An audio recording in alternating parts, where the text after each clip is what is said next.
Right, morning guys. Now, I've seen a lot of videos where people making leather bottles and they'll cut out a shape like this, roughly. Cut out two strips of leather like that and then stitch all the way down here.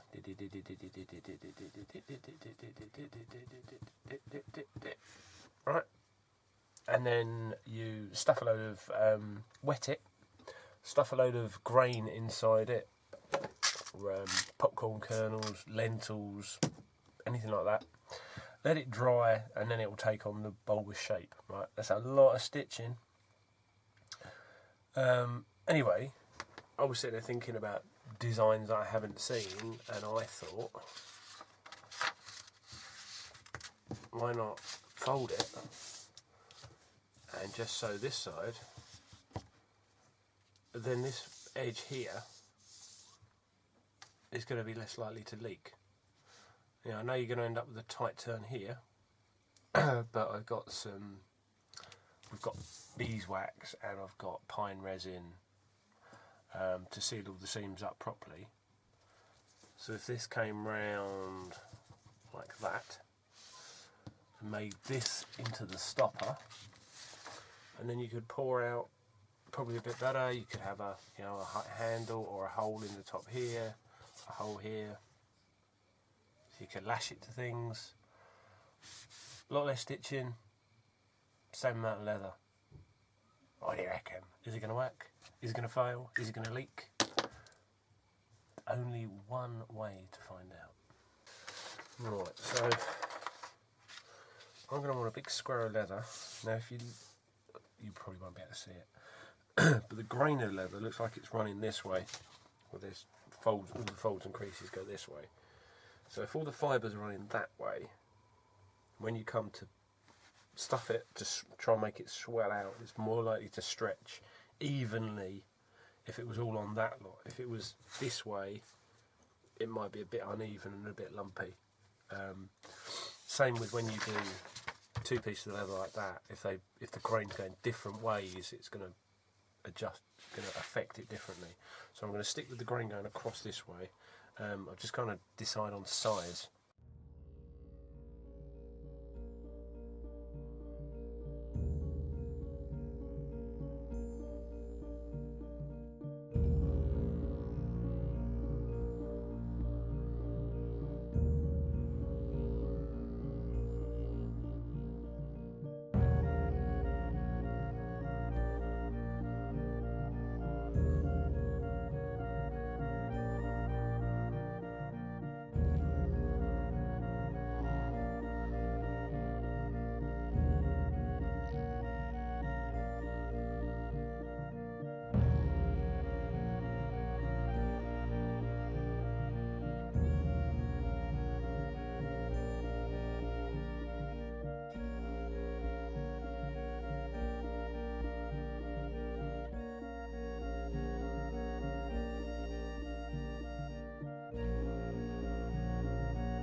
Yeah, right. So the concern was this corner, so that's why I clamped it.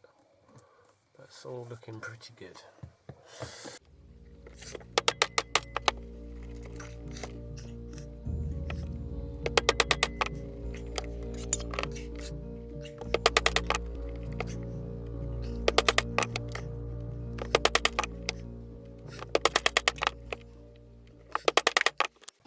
Right, so that's all the holes punched.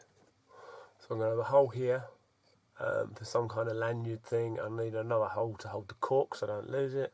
And have another little hole here so some sort of tie on or a balancing thing or something, don't know. So that's opened up quite nicely there. That's all pretty good. So now I've got to get, oops, dropping stuff on the floor. So now I've got to get me all and go through all the holes, because they never always come all the way through, and that pushes the leather out of the way of the needle, and then once it gets wet it'll expand again and close up the holes, rather than drilling them. If you drill, you're taking material away and then it won't close up and grab.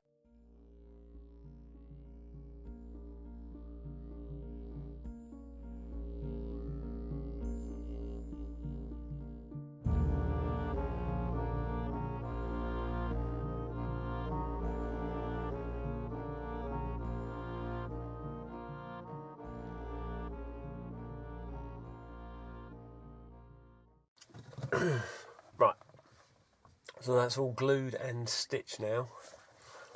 So I'll come up over the top here. So this is going to be where the cork goes in. We're going to cut a hole in here for a handle or some sort of loop. Round these corners off, and we're going to put another hole in here, in this bit here. And this bit's been crushed, and I've gone over the end of that as well. So now we just need to wet it. I'll leave it in some warm water for a long time so it soaks up everything, and then we're going to start ramming seeds into it with a wooden spoon or something.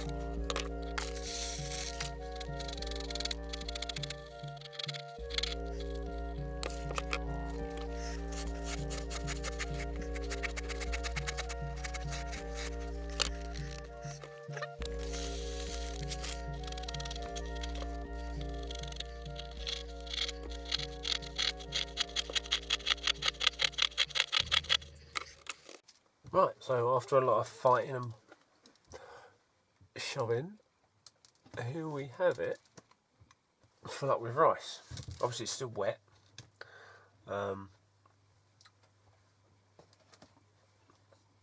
I've just been keep forcing this in, and it is sort of slowly making a difference. I keep adding little bits to it. It's just stretching the leather over time. Obviously the more time you spend on this, getting it all into all the corners, the better it's going to be.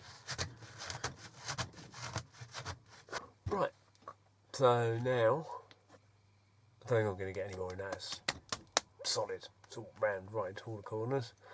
That was the only real disadvantage, is trying to get stuff up into this corner, but it seemed to work okay. Just by sort of laying on its side and forcing stuff in that way. So, happy with that. Right, just going to find a cork to put in there, and I'll stick it in the oven. I'll come back to you when it's dry, and then we can empty out the seeds. Oven wise, 50 degrees C, really, really long and slow. Give it 20 minutes, check on it, 20 minutes, check on it, 20 minutes, check on it. Don't overheat it because you're going to damage the leather. And keep trying to sculpt it. I'm going to try and keep all these sides straight as possible. But I'm still going to have some movement in it once it's done anyway, so it doesn't really matter. Right, it's out of the oven, still nice and toasty. I've made just a very rough stopper for now, so it doesn't lose its shape.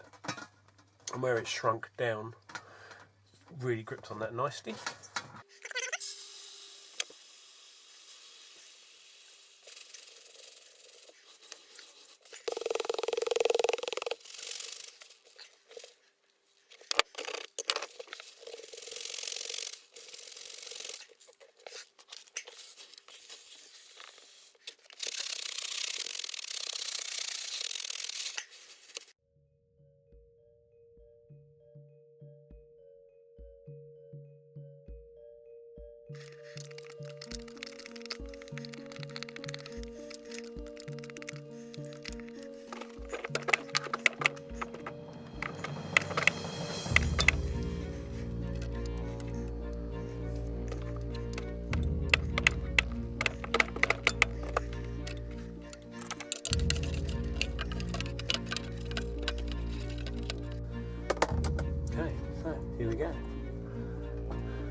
Okay, so I've heated this wax up in the microwave.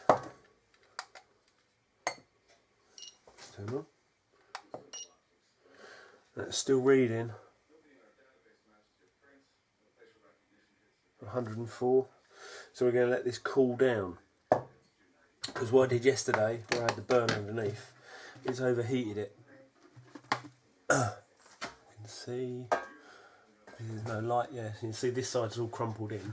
This side was okay, but it was sitting in the tray like that, so it's overheated this leather and totally destroyed it really. And also where I've poured in here, it's gone in too hot. But I think it's salvageable, and yeah, like everything, it's just a test. I need to get a bit more wax on this corner here, a bit on these corners, and I want to slosh around inside. So we're going to let this cool down a bit, because I don't want to do any more damage to the leather. Yeah, 101. So we need to get it, I don't know, probably see if we can get it down to about 80. But you know, that's above boiling point. That'll give you a nasty burn if you get that on your hand. There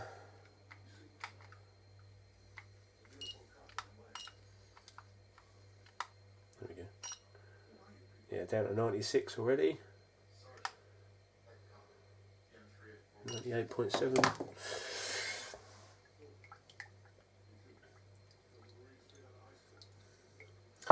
See, why didn't I do this yesterday? 94. Right, so beeswax melting point is 62 to 64. C, heated above 85, discoloration occurs, flash point is 200. So we get this down to at least 70. We're at 78 at the moment. So, things I should have looked at before.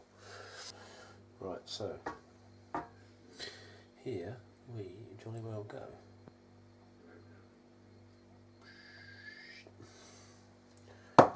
Get it into all the seams, into all the corners. Here, put the cork in. Oh, no, no.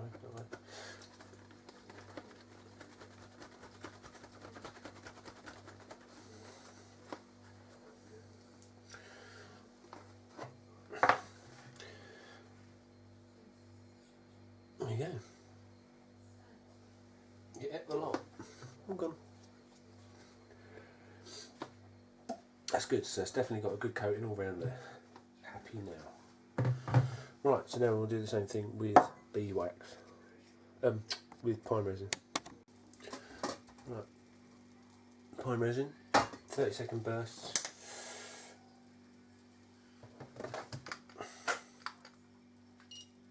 Right, it's currently 134. So we'll give it a quick stir, make sure there's no lumps in it. It seems to be very reactive.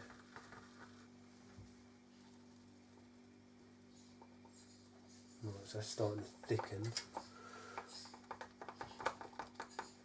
Okay, so I better do it quick. Now we're just hoping that the surface area, as soon as it spreads out, it's going to dry really quick. Wish me luck, because this could destroy it.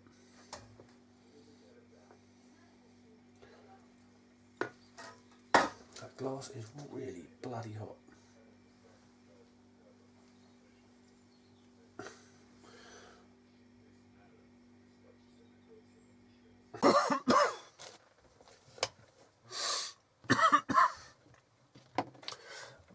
Right, so that's it. So where I've overheated it, where the tray was too hot, not really the beeswax, but the tray was too hot, so that melted it when it was sitting in there.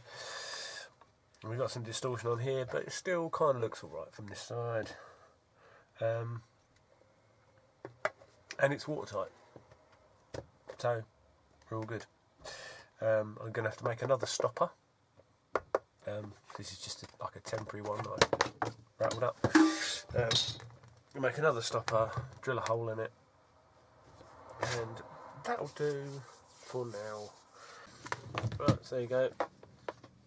Added the cork. Put a leather conditioner on this because it's like coconut oil, beeswax and linseed oil, so it'll keep that kind of lubricated, so it's not going to get stuck in there.